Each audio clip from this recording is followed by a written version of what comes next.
Deadly heat continues to impact millions of Americans in the South and Southwest. Phoenix is set to face its 22nd day in a row of temperatures over 110 degrees, and the heat is not expected to let up anytime soon. CBS News correspondent Carter Evans is in Palm Springs, California, with more. Carter, good morning. Well, good morning. Even this early in the morning, it's still sweltering out here. It is 92 degrees right now. And this early, you may expect it to be quiet and no one out behind me. But it's probably going to be like this most of the day because when it's this hot, people tend to stay inside where the air conditioning is to beat the heat. We've got a very dangerous situation. It's scenes like this in Phoenix that make this heat wave especially hellish. A fire at a propane business, tanks exploding into the air right near the city's Sky Harbor Airport on Thursday. Unfortunately, on a hot day like this, these propane tanks, with that expansion of heat, they literally become missiles. You can audibly hear them exploding. They can travel upwards of 500 yards. So far, the cause of the fire is unknown. The heat in Phoenix is on a record run, now more than 3 weeks in a row of temperatures above 110. It sounds as though it'll be several more days to a week before we see it go below 110 degrees in Phoenix. So this record will be crushed, not just broken. In Death Valley, California, where so-called heat tourists have been flocking in hopes of experiencing a world record temperature, a 71-year-old man was found dead near a hiking trail. Authorities say it was likely heat-related. With temperatures expected to hit 120 or higher in Palm Springs today, Gasper Gonzalez and his construction crew have to hydrate. Drink a lot of water and they got a break when they need it. The surface temperature of the street they're working on is 142 degrees. And what happens when it gets to 2, 3 o'clock in the afternoon? We'll quit. That's about quitting time. Emergency rooms across the Southwest have seen a big increase in visits heat-related over the last week or so, and there really is not much relief in sight. We expect these high triple-digit temperatures to continue right through the weekend. Anne-Marie? All right, Carter, thank you.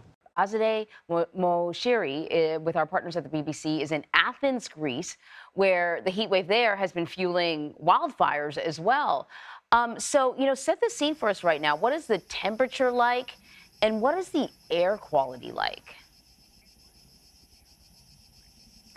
Anne-Marie, forecasters have said they're expecting the temperatures to reach 130 degrees Fahrenheit this week. And so they've really put out some very serious extreme weather warnings as well as fire warnings. Now, you talked about how hot it is and how there are some chief climate officers that get appointed in various countries. And here in Greece, Athens, they have a chief heat officer. They've had one for the last couple of years because in Athens in particular, there's so much pollution, there are such high temperatures that it makes it very difficult to get by. Tourists are finding it difficult to visit sites throughout the day. That's why the Acropolis, for example, a national treasure, is shut between noon and 5:30.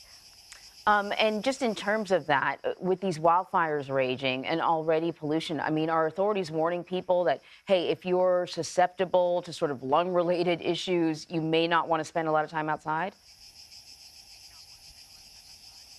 Absolutely. And it's not just those with health issues. It's also more vulnerable people like the elderly, even children, and people who may have jobs that expose them to sunlight more often. And in terms of the wildfires, I'm actually now west of Athens because my team and I have been traveling through the areas that are most affected. And so when it comes to health concerns there, it's a bigger scale. We're talking about full evacuations needed because these flames are consuming not only forests, but also residential homes. And if you look at the area I'm in right now, these are literally olive trees that have been charred, that have been burnt. Around me are dozens of olive trees that have been burnt from the heat.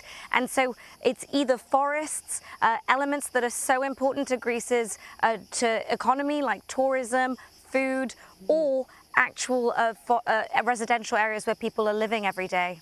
You know, I'm so glad you said that because I looked behind you and I thought, oh, the sky looks blue. It looks great. And now I'm realizing it's the exact opposite. It is a scar on the earth back there. How goes the fight with firefighters? How are they, getting a handle on these fires? There are 3 active wildfires still. There was one earlier, just about 10-minute drive from where I am now, where several helicopters were flying by and water bombers were flying by in order to address the flames that were still on top of these trees. It's because it's so dry, it's so hot here, that the possibility for these fires to reignite is very high, and the fact is they do. Wow, Azadeh Moshiri, thank you so much.